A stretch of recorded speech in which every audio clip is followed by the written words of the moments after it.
Nilamon ng naglalagablab na apoy ang ikalawang palapag ng isang gusali sa San Jose National High School sa Rodriguez Rizal pasado alas 9 kagabi. Itinaas sa unang alarma ang sunog dahil sa mabilis na pagkalat ng apoy sa tatlong magkakatabing classroom. Ayon sa Bureau of Fire Protection o BFP, naging pahirapan ang paglapit sa gusali.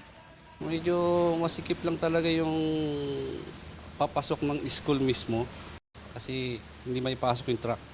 So naglatag pa kami ng mga 10 post bago makabomba.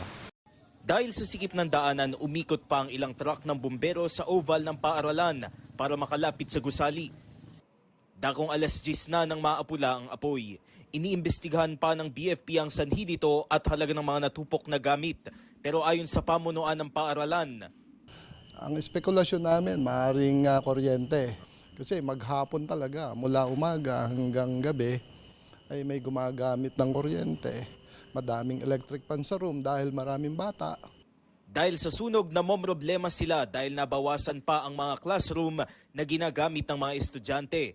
18 na lang mula sa kabuuang 24 na classroom ang paghahati-hatian ng nasa 3,357 na mga mag-aaral.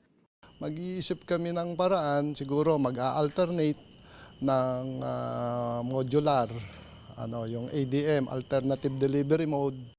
Matagal nang idinadaing ng paaralan ng makipot na daanan papasok na maaaring maging sanhi ng delay sa evacuation ng mga bata. Nananawagan ng paaralan sa mga otoridad na matugunan ng kakulangan sa classroom at palaparin ang pasukan ng paaralan.